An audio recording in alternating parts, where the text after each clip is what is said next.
Hello, everybody, and welcome back to the Hello Haze podcast. It is our first episode of 2026, which is freaking crazy. I missed you all these last 3 weeks. Thank you for if you listened to the what do I even want to call them? If you listened to the rerun episodes that I played the last 3 weeks, thank you. If you didn't listen to them, but you've been waiting patiently to tune back in this Tuesday, thank you. I appreciate having the time off and knowing that you'll be here when I get back. I hope you had a great holiday, I was just about to say, but I know the holidays are complicated. If you had a great holiday, I'm so happy for you. If the holiday brought up complicated feelings for you, you made it through. And now we start the new year, which can be anxiety provoking. Like I'm definitely feeling a little like pre-beginning of the year jitters. I think it's historically a time where we put a lot of pressure on ourselves to become somebody new, and all of those habits that we wish were different, like we want to jumpstart new ones and we want to rebrand and we want to change, and 2026 is the year of me, and all of that can be great, but it also comes with a lot of pressure.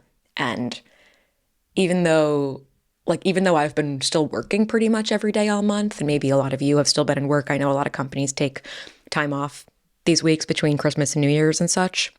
It's been this weird, like working, but also not working. Like my brain's kind of been in vacation mode. And when you take time off and then you like feel like you need time off from the time off, that's how I've been feeling a little bit. Like, what's even been going on? Am I ready to get back to my normal routine? But we are ready. Nothing new. You don't need to change anything about your life if you don't feel called to. And even if you do feel called to, you can take those changes day by day, baby steps. And as for me, I am excited to be kicking off the year with you guys. We'll talk more about thoughts for the new year at the end of the episode when we go over just some other fun life things. But for now, our letter. Our first letter of the year comes from a woman whose boyfriend called her a name last weekend that she never thought would come out of his mouth. But more than that, it's about the moment where somebody you care about shows you a version of themselves that you didn't know existed. Sometimes we're delighted by what we see, and other times we're frightened. And that's what we're going to talk about today. What do you do, and how do you decompress, and how do you process when that does occur? Let's dive in. Hello, Hayes. Over the weekend, my boyfriend and I got into a pretty awful argument at a bar. As he was walking out, I heard him mumble, "You can go fuck yourself, you dumb cunt." I have never, ever heard him speak like that to or about anyone, especially me. I was shocked and ended up spending the night at my friend's apartment. I want to preface the story by saying the only times we've ever fought is when we've been intoxicated. Earlier that night, I went out for a friend's 30th birthday, and he met up with us at the bar. He pre-gamed a bit before, since my friends and I had already been out for a few hours. When he got there, I introduced him to a friend of mine who I think is really cool, but don't know super well yet. Instead of the regular getting to know you talk, he immediately started talking to her about how he knows I'm attracted to her and thinks she's hot. For context, I'm bisexual and open about that. He has never expressed insecurity about my sexuality before, so I was dumbfounded in the moment. The details of the subsequent fight are fuzzy, but when I asked why he said that, he got really defensive. It escalated to him asking, "Do you want me to leave?" To which I said yes. That's when he walked out and said what he said. The thing is, up until this weekend, I would have described our relationship as strong and healthy. We're 29, have been dating almost 2 years, and we live together. I've had trouble being vulnerable with people in the past, but he speaks to me in a way that dissolves my anxiety. We talk about marriage, and my family and friends love him. I'm extremely embarrassed about the situation. I feel like my fundamental perception of him has changed, but I'm conflicted because I know how different alcohol has made me act in the past.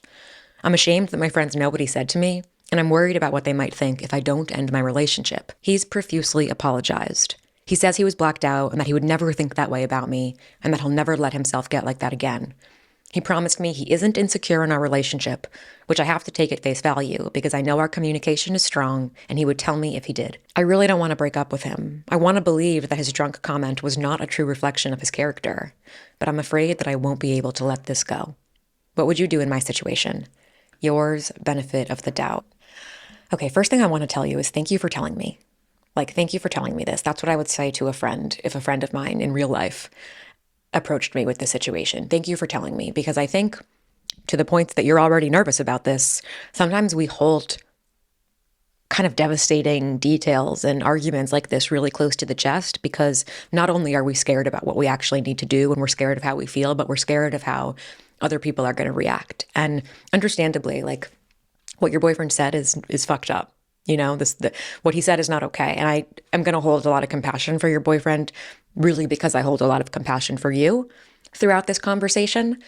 And I think the people in your life probably would have a strong reaction. And sometimes like our love for people, your friends' love for you, your family members' love for you can sometimes cause them to like act not aggressively, but like react really quickly or like cling on to a detail in a way that doesn't actually help you as the person in the situation figure out what to do.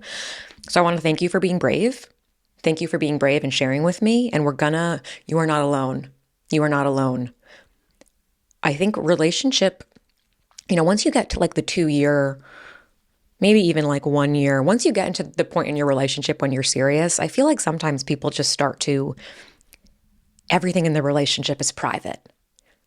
And a lot of things in a relationship, I think, should be private, and you get to decide in a healthy relationship what is private and what is not. And there's something so lonely about not being able to share the challenges you're facing in your relationship with anybody else.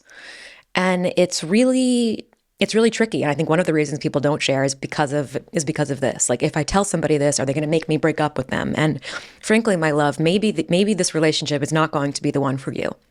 We're not going to get there yet. I want to talk through all of this but I think it can be, I just want to applaud you again for bringing it up, despite not knowing what you want to do yet. Because with a detail like this, with something like this, when someone has done something so clearly hurtful, whether it's they say something wrong or they do something wrong, and wrong, I'm using the word wrong to kind of capture some sort of betrayal. I think we can be scared that other people will just jump down our throat and say, oh, you have to break up with him. And again, maybe you should, but we're not going to get there yet. Next thing I want to say is that I'm not judging you. Like, reading this, I don't think you're an idiot. I don't think that you are a pushover. I don't think that you are blind. I don't think any of these things about you. I think I can see how this situation could unfold in a relationship, and it has nothing to do with you. It has nothing to do with you. So I'm not judging you. I want to be really like explicit about that. I am hoping to be direct with you throughout this conversation. And I hope we can be direct with each other, because I really I want you to do what's best for you in your own time. I mean, that's really important here. I think part of what I never want to do in the show is tell somebody what I think you should do exactly, because I can help walk you through scenarios, but all of us are only going to make changes when we are ready to make them. Me telling you that I think you should break up with your boyfriend is never going to make you break up with your boyfriend. Me telling anybody that is never going to make them break up with their boyfriend. Like, you have to come to that conclusion yourself. And sometimes even when you do come to the conclusion, you need a little bit more time to be ready.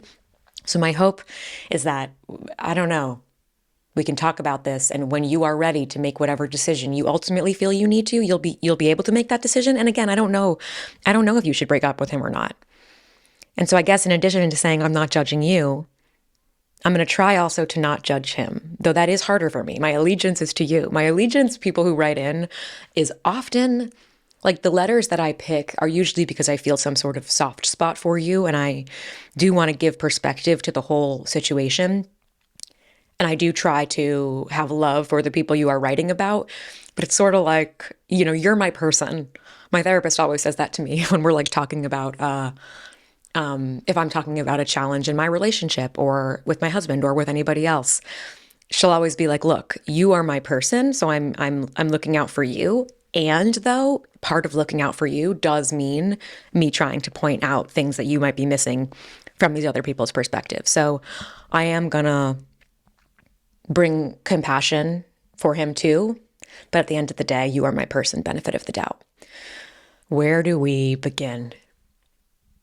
What he said, I think I want to begin maybe with the alcohol bit and the drinking and the arguments. I've been thinking a little bit about like fighting and like couples who never fight, and people say, oh, we never fight. Like, is that a good thing? Some people, I saw a video recently that was like, if you never argue in your relationship, that means you're not communicating well. I don't know if I believe that is true, but the way that at the beginning of your letter you said, for context, we only fight when we're drunk, I felt that you were saying that in a way almost like it's a comfort to you, like drinking is the only thing that makes you fight, so therefore things are probably good.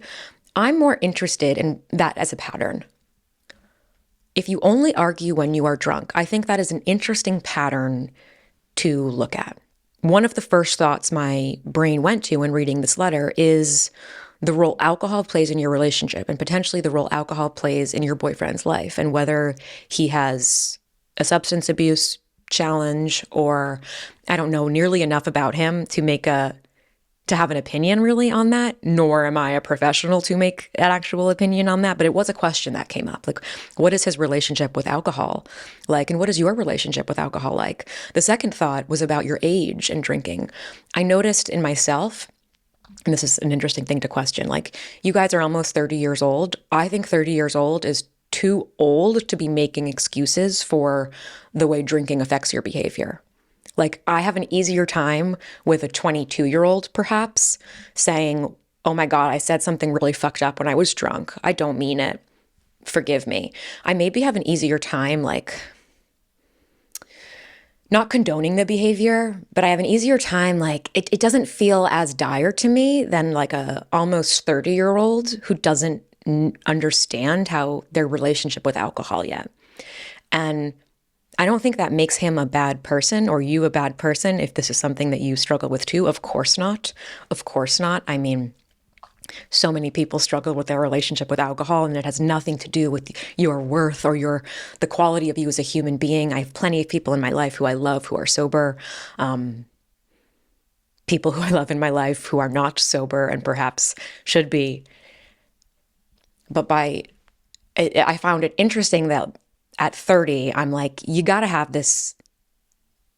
I'm not willing to make as many excuses. And you maybe shouldn't be willing to make as many excuses either. There's something about it that felt like maybe it's in your early 20s, or like when you're first starting to legally drink alcohol as the first part of your life.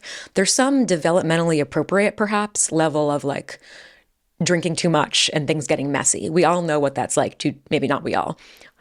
I know what it's like to drink too much and like do something you regret, say something you don't mean, blow something out of proportion, of course. But I'm only a little older than you, 32.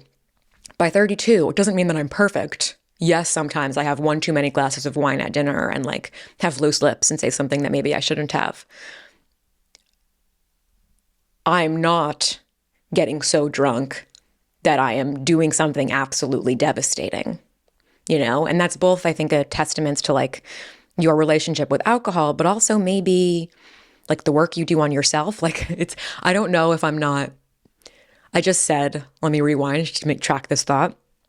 I just said that I'm not drinking so much that I do something devastating. I'm not sure if that is a reflection of my relationship with alcohol and like how I trust myself with alcohol, or if that is a testament to the point I'm at in my life and like I'm not doing self-sabotage behaviors like that, or that I am mostly in relationships with people who, even if I do drink a lot in front of, we are cool and I am comfortable with you and there's nothing really I could say.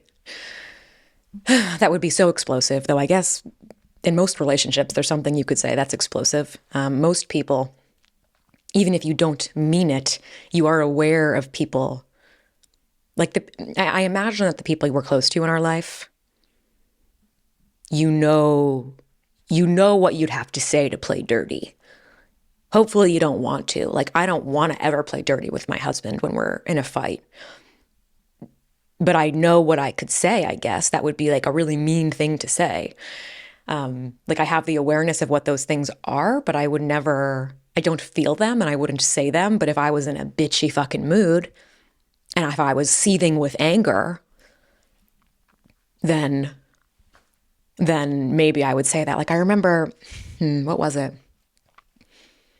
Oh, I don't remember exactly when this was, but we were having an argument. We were having a conversation that felt really like personal, and I was very triggered by the conversation. Like I was bringing it really evoked my shame and really whatever. And there was a moment where I said, "Do you wish you didn't marry me?"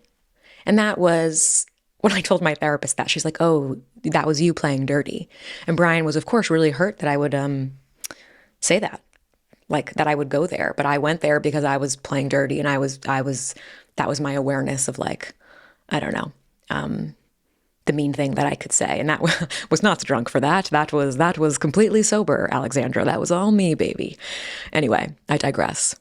I think 30 is too old to be making major mistakes with alcohol and not really holding yourself accountable for the way alcohol is impacting your behavior. Maybe that's really the point. Like at 23, you could fuck up because of drinking, and maybe it's not such a big, like maybe you really can just learn once and it doesn't happen again. I have a harder time believing that at 30 years old, you've been a, functioning adult in the working world for almost 8 years, maybe more if you had a full-time job throughout college, maybe more depending on the circumstances of your life. It's almost like, it's not that I don't, it has nothing to do with my empathy for the behavior, I guess, but I'm less likely to it's more serious to me. The age factor is more serious to me almost. Maybe that's wrong. Maybe it is serious no matter how old you are. I just know from my social experience that so many people I know were much more irresponsible with alcohol when they were younger, and then they are no longer that way. I don't know. It's interesting. I'd be curious to hear other people's thoughts on that. But it sounds like the alcohol thing is a pattern. The fact that you only fight when you're drunk makes me think that is a pattern that needs to be looked into. And one of the things I would like to see from him is more accountability, but I'm getting ahead of myself. I do want to get back to that. I want to get back to that about the way he's trying to hold himself accountable. But before that, the other thing that concerned me about the alcohol was that he pre-gamed before meeting you. I don't think it's weird to have a drink by yourself, but I am interested in that he met you and your friends at a bar and had pre-gamed to the extent that he would say something like that because he was drunk. That's quite, if what caused him to say that, which I fully believe, was the amount of alcohol he's consumed, that he's being reckless and, has no inhibitions and is maybe angry or insecure, or any of the things that he is claiming are not true. He must have drinking quite a lot before. I think the alcohol is a really important component of this that you can't fix for him. And potentially no amount of promising you that it won't happen again, unless he's willing to look at his relationship with alcohol, he can't promise to you that it won't happen again, unless part of that promise includes no longer drinking, or getting to the bottom of why he drinks to the point of this, or I don't know, whatever the other solutions are. You can't promise that it won't happen again if you won't promise to not engage in the behavior that led to it in the first place. That must have been so embarrassing and so hurtful for him to say that in front of this new friend. And I'm really sorry. I'm really sorry that you had to experience that with a person that you trust. It's really, gosh, I think the feeling of, oh my God, did this person I love really just do that? Are they really not seeing me? I think that feeling can be so painful, both when you have legitimate reason to believe it. Like in this case, what he did, there's no overreacting here. There's no misreading it. There's none of your shame is bubbling up and making you interpret this differently. What he said is point blank insensitive. Is it homophobic? It's a whole host of things that your reaction is completely warranted. I also think, though, that sometimes it can feel like somebody doesn't see you because of shame or insecurity.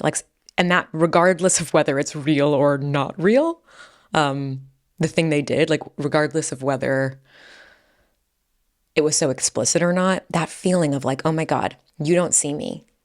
You don't see me. You are not treating me in a way that makes me feel like a human being, or you understand me, or I can't believe that you would do this. It's the worst. And it is, and I do think it is worse when the person is sort of betraying your trust in this way. Not betraying your trust because he outed you. You said that you are openly bisexual. But to betray your trust in I thought we were cool here. What even is this? And I hope that this new friend, from their perspective, I hope that they could sense the weirdness and the inappropriate nature of what your boyfriend was doing, and that they didn't make you feel, I hope that they just were kind of a witness for you in that moment, rather than rather than further aggressing the situation. So that's my hope for you. I don't know how it actually went down, but my hope for you is that, I don't know, maybe that's overly optimistic. Really challenging situation. I'm proud of you too for saying that you did want him to leave. That sounds like it was maybe the right thing to do. I think sometimes people stay once a fight like this has gone down. They like continue to fight in public, and it sounds like asking him to leave and sleeping out your friends was the right thing to do.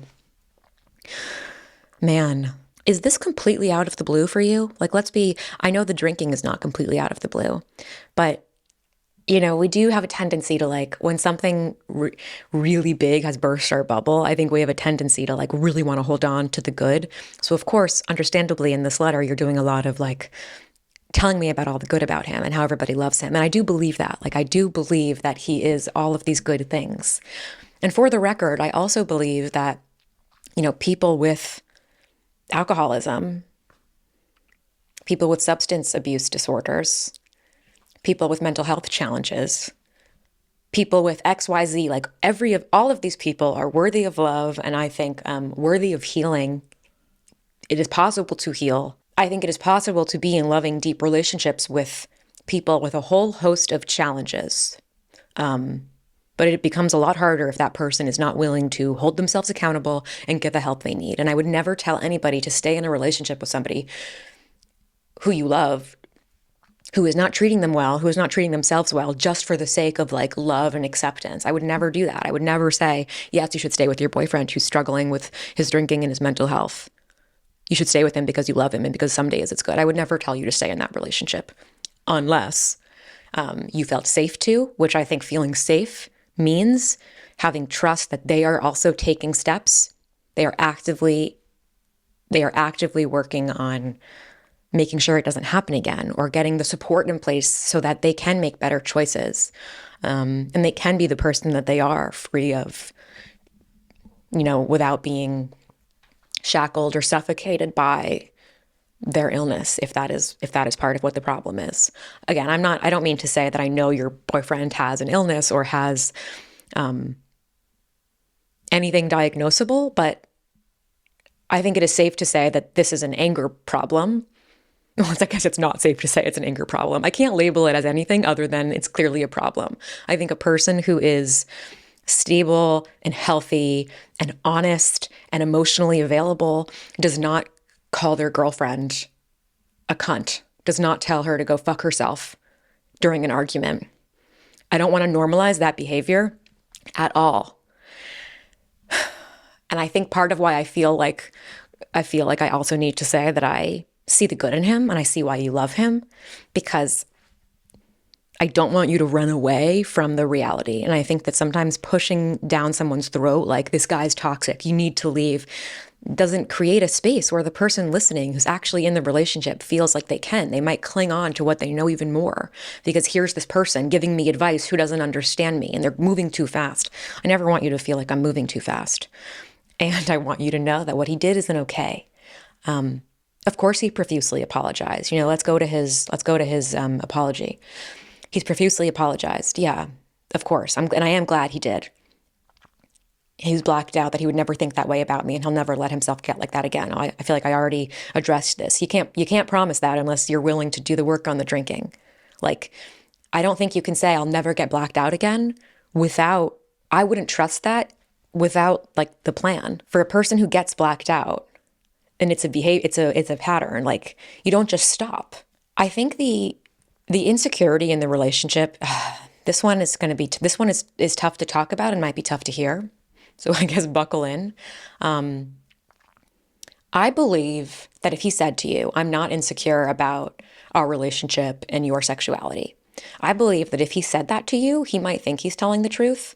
But oftentimes people lie about their emotions and their feelings, not because they want to lie, not even because they're a liar, but because they are not equipped to get to the truth, or they don't want to see the truth. It's a hell of a lot easier to say, hey, girlfriend, yes, I'm secure in our relationship. I don't care about XYZ things, because admitting and doing the work to actually go deep and realize that he's not okay, that he does feel insecure, might be really threatening to his ego or his sense of manhood or his sense of stability. Feelings are really hard and they go very deep. And I've noticed even in myself how resistant I've been sometimes to address certain topics because of the pain they will bring up. And, admitting that he's insecure in your relationship, again, doesn't really have anything to do with you. It might bring up things for him and his past and the way he feels about himself that he would rather not ever feel. And I don't think for everybody this is so conscious, especially if he's like not just him, especially if you're like a little emotionally stunted or you don't have experience, you're not practiced in talking about your emotions and processing them and expressing what you really mean. But I don't believe that he's not insecure, and I don't think you should take his what he's saying at face value. I don't think you should. Because just because your communication is strong, sometimes you also have to admit, my love, that your communication is not strong in other areas. There are cracks. There are cracks in your communication style, as evidenced by this argument and the arguments in the past. That doesn't mean you are bad. It doesn't mean that you are bad together. It doesn't mean that you are bad communicators. It means that there are some areas that you got to work on, just like any relationship and just like any person. But I don't want you to be in denial about what's happening here. I don't want you to be in denial that nothing's wrong. Like, I don't want you to be like, the only thing that's wrong is what he said to me, without going deeper, because it's not really about what he said. It's about everything he's not saying. It's about everything you're both not saying. I think he is insecure. Of course he's insecure. A person who is secure does not call their girlfriend a cunt. A person who is secure does not, when meeting a new person, say, oh, my girlfriend's attracted to you. That is a very insecure expression of the way he feels about himself. And it's unfair. And it doesn't have anything to do with you, but he's taking it out on you. And I don't believe that it's a one-time thing. I don't believe that. And I don't want you to believe that either. Now, me saying that I wouldn't trust what he's saying does not mean that I think you guys are doomed. Like, you said, I want to believe that drunk comment was not a true reflection of his character. I think character is much deeper than character is like, I don't think it needs to be a reflection of his character either, because character is not, it's not just the worst thing you've done. It's about how you commit to finding your true character. It's about how you commit to not being the worst version of yourself. So many people see the worst versions of themselves and are like, yeah, well, that sucked, but whatever.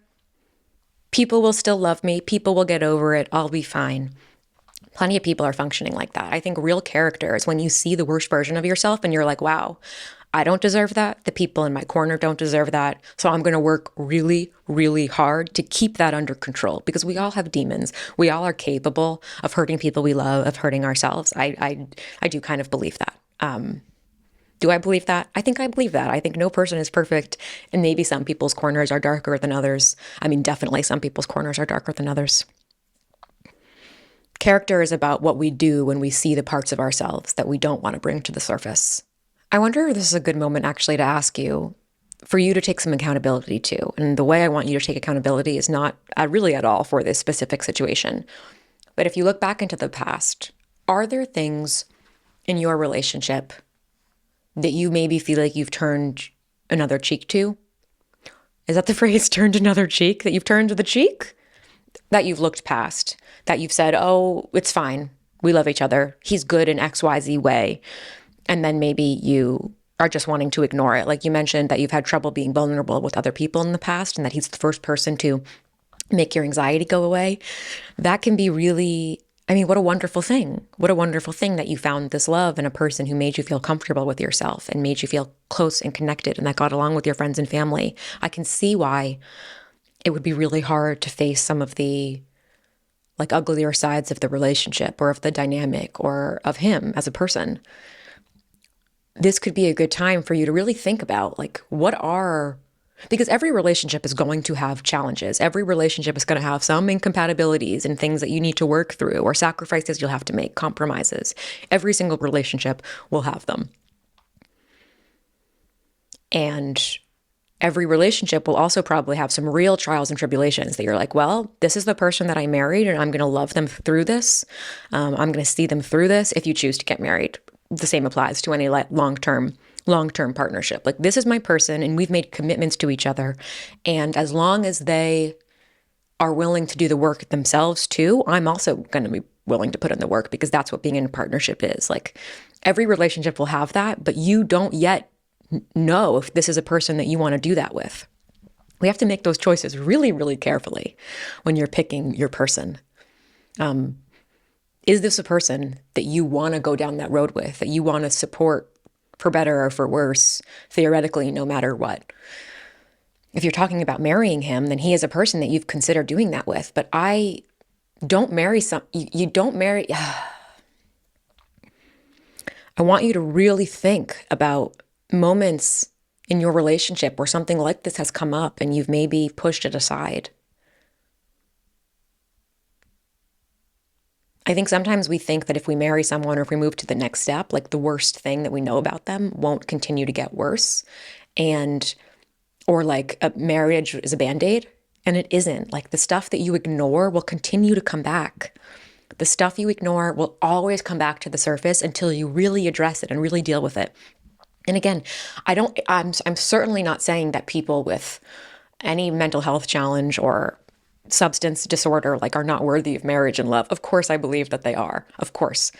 But his behavior seems to be unchecked. And I don't think that just apologizing, saying I'm sorry and he doesn't feel that way and it won't happen again and please forgive me, that is not what's needed to actually make the relationship work.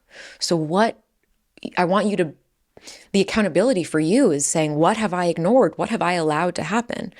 In what ways have I created permission for this to exist in my relationship? That doesn't make it your fault, but you are an active participant here. And you can't control him, but you can control you. And you can think about just like, where have I given this permission? And maybe you do need to take some accountability too for your own drinking. If you mentioned that you only fight when you guys are drunk, is that both of you? Is it just him? What's your relationship with alcohol like? Are there ways that, are you willing to make certain concessions with your drinking for the sake of your relationship? I don't know, but I think looking at your own alcohol use could be important here. It's probably definitely important if it's creating a problem in your relationship. Have you talked to your friends about what happened afterwards? I can totally see why you'd be nervous too, but I think that it actually might not make you feel better, but it might maybe give your friends a chance to be there for you and to support you through this. And I think you could be really honest with them. You could say, I'm really embarrassed about what happened, and I'm not sure yet what I want to do, but I do want to talk about it with you because I'm just so embarrassed that you saw it. And I can imagine the types of things that you guys are feeling because I know you care about me. And I'm just feeling really stuck. And at this moment, here's what I kind of need from you. If you know what it is you need from them, like maybe give your friends, I don't want this to become something that feels so secretive and that you don't think you can bring up with anybody and that you're worried about being judged. Like, I just don't want it to become this thing that festers and creates shame for you. And maybe getting ahead of it by bringing it up with one or two of your friends or just anybody that you feel close with, like might help, and try to create some guardrails so they know how to support you. But the reality is they might judge, like they might be judging you. And sometimes judgment is not as malicious as it sort of sounds. There's definitely like the mean, gossipy judging. But I think a real friend, a person who loves you, might have judgment in the sense that they have a thought about what you should do. And they are passing a judgment on him because of they don't ever want to see you treated other than like the perfect, lovable, maybe not perfect, nobody's perfect, but other than the loving and kind and beautiful and incredible and considerate and generous person you are. They want to see you treated like the star that you are. So they might have a feeling of like, fuck that guy. But I think a friend, look, all friends are different. Maybe you have friends in your life who are not this way and you value that about them. I think part of being a good friend is being discerning about when you unleash the full strength of your opinion.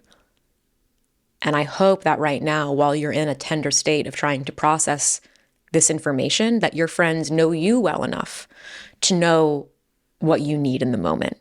And that they'll bring the full strength when and if it's necessary, but that they can reel it in if what you need is just a listening ear and shoulder to cry on.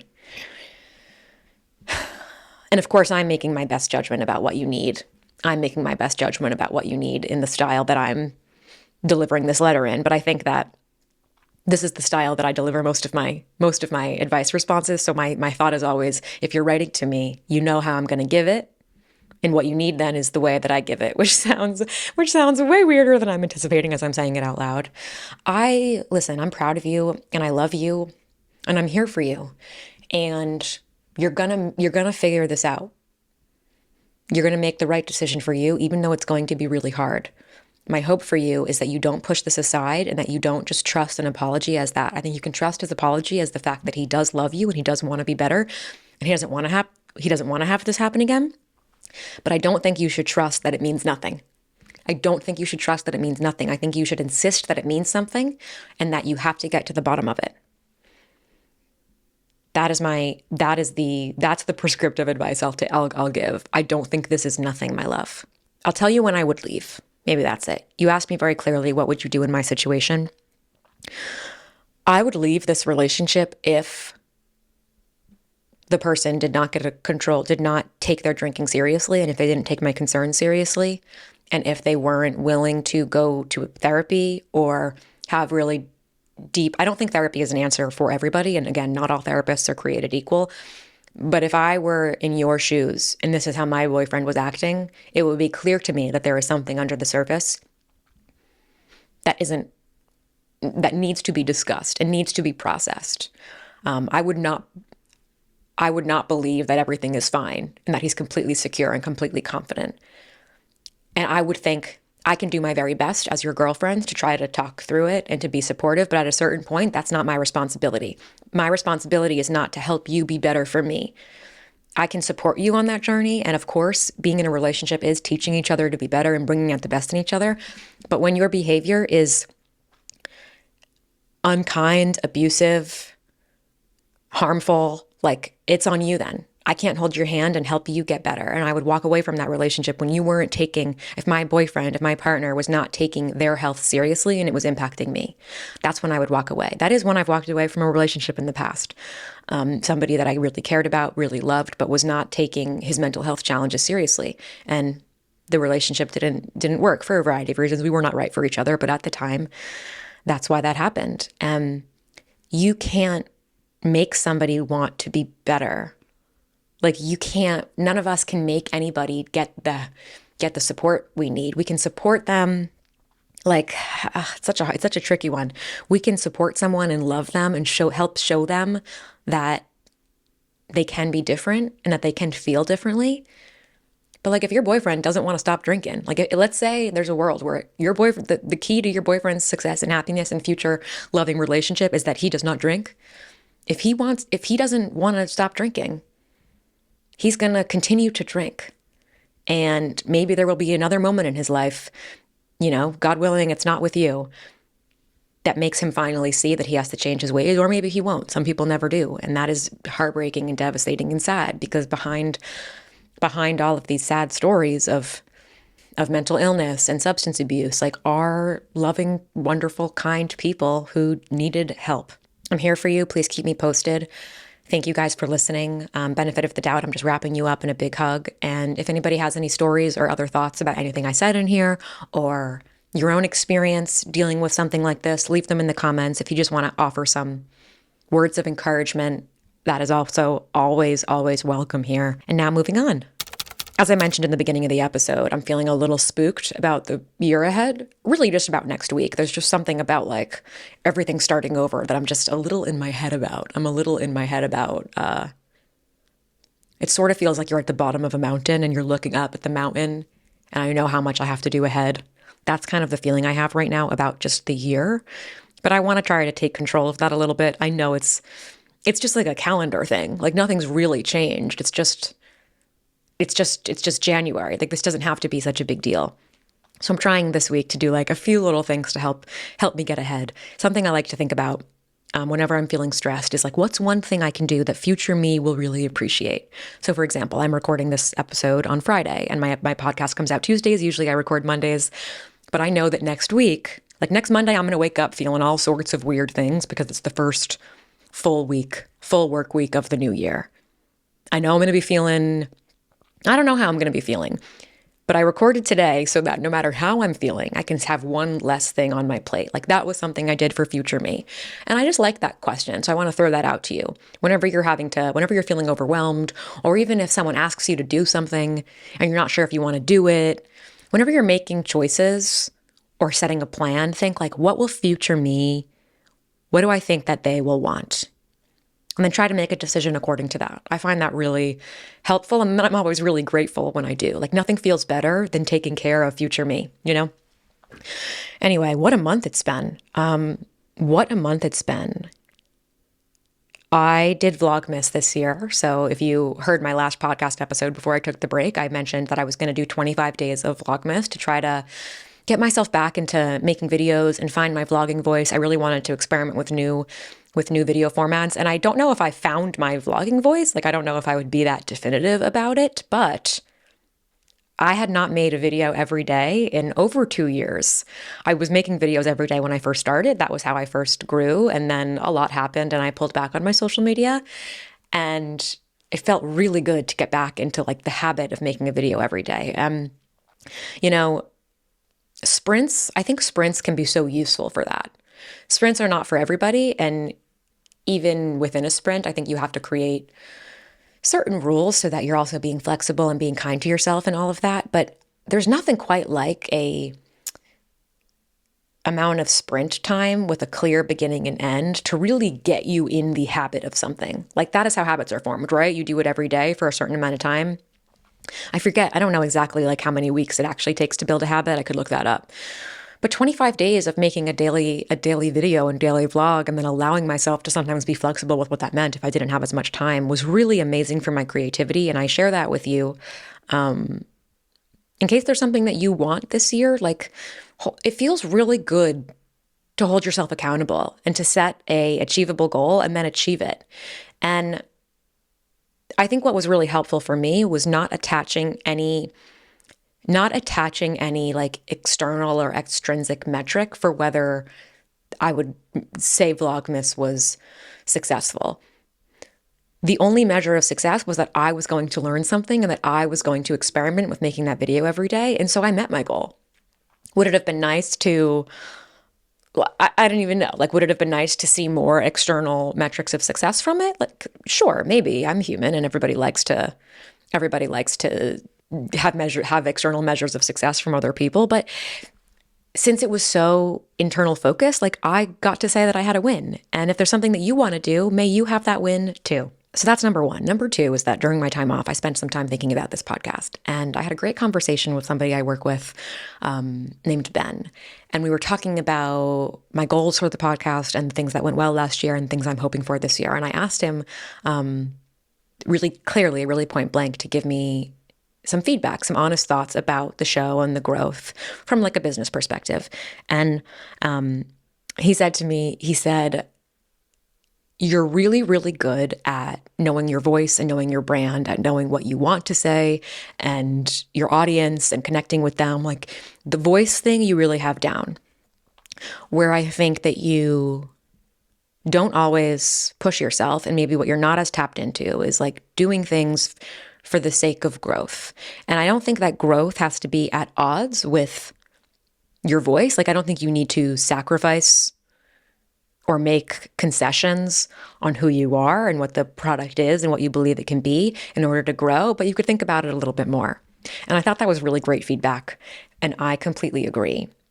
This podcast, while I have wanted it to grow and reach a new audience, I haven't done very much to make that happen.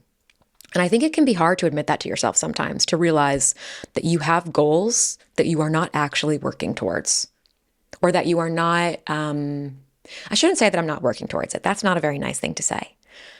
I have been working towards it in making the show every week and in making the show every week and in trying to make the show fun and sustainable and a show that you like, that I also like. So it's not that I haven't been working on it, but I haven't been, if I want the show to reach new people, I haven't necessarily been doing things to help the show reach new people. And sometimes you have to ask yourself, why? Why am I not, if I have a goal that I've put out into the world, but I am not actually doing anything to make that goal happen, why? And sometimes the answer, you can learn a lot from the answer. Now, for me, I realized that I have been scared. I have been scared about letting this advice column in the podcast format be out in the world because I have some fear about people's reactions to it. And I have some fear around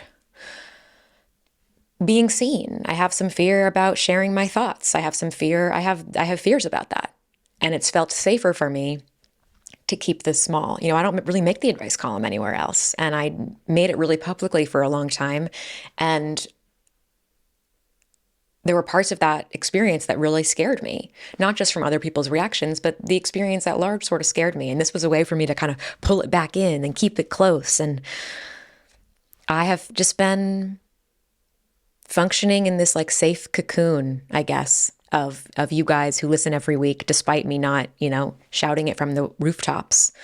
But I want to change that. I feel ready after all the work I've done to confront some of my fears, not about the podcast, but just some of the work I've done on myself over the last year.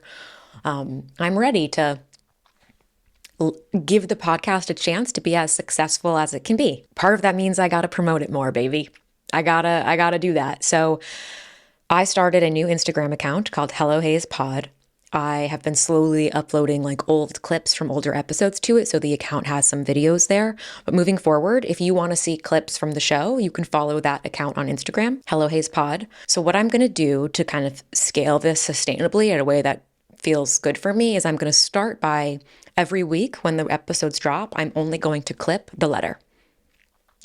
That way, you can listen to the letter there, and people who don't know about the show can hear the letter, and they can then decide if they want to listen. But then moving forward, I hope that I can get up to like 1 to 3 clips. So you'll have the letter that you can every week go listen to it and get a sneak peek of what the episode's going to be about. And then maybe there'll be two more clips from the episode featuring my advice or another moment. I mean, you guys know what fucking podcast clips are. I don't have to explain that to you.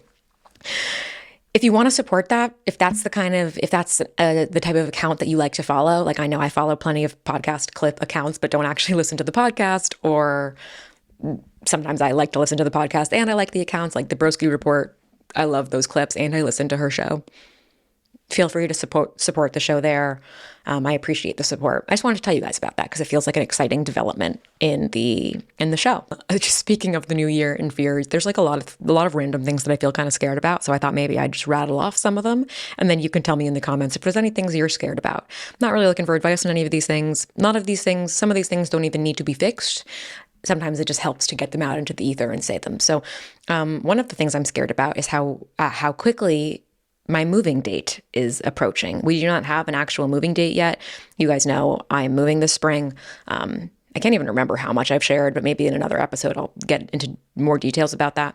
We're moving in the spring, probably in April, and it's January 2nd, and I'm sort of freaking the fuck out by how quickly that's going to approach. And part of why I ever even started talking about our move online was to force myself to start processing it. Like I can't be avoidant about it if I'm talking about it. Turns out you still can be. Because you can talk about things and be distant from them, be detached from them in a way that doesn't allow you to process. But I am processing. But man, I am spooked by how quickly that's going to come. So I know how time works. I know how things fly by, and that is scaring the shit out of me. It's also scaring me thinking about my podcast and recording.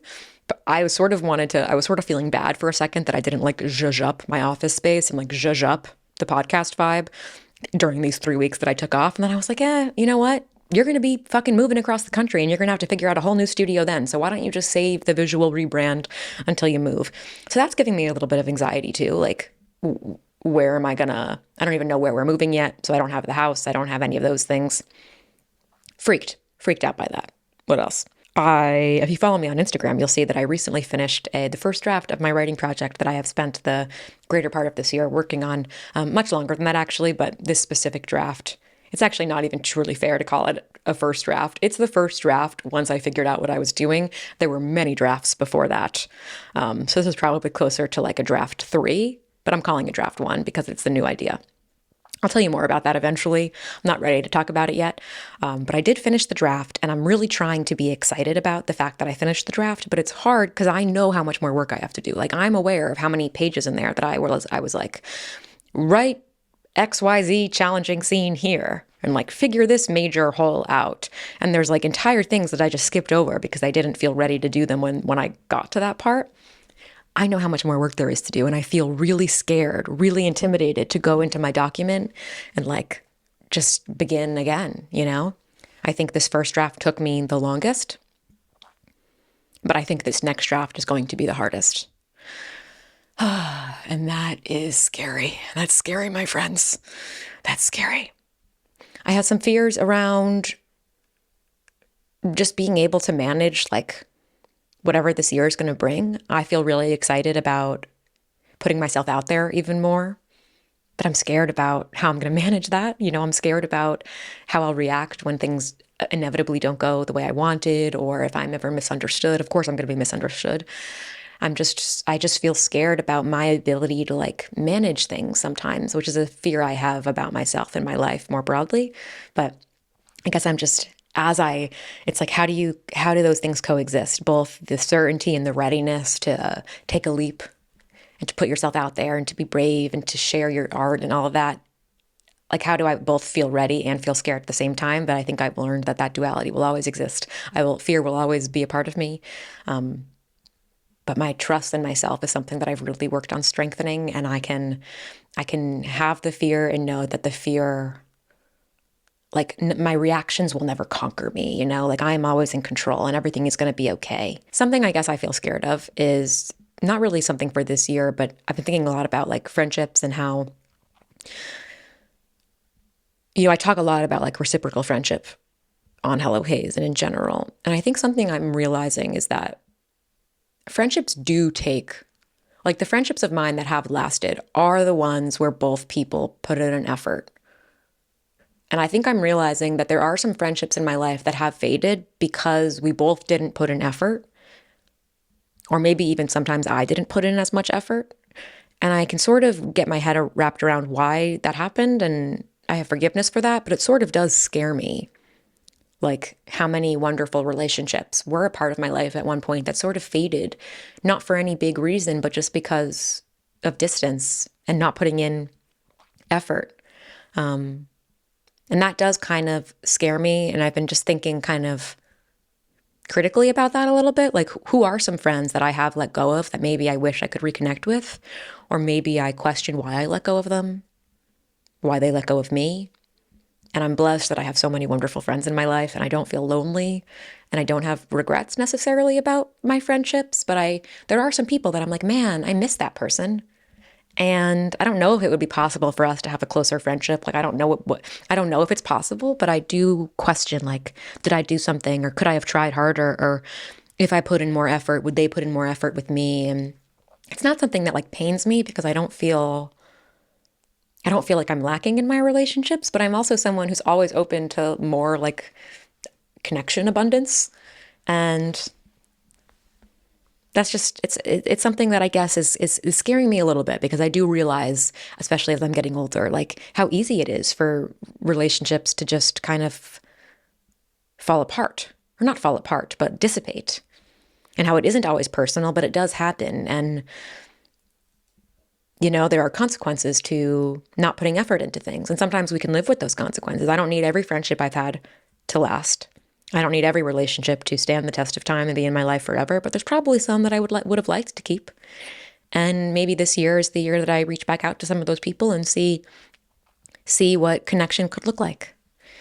But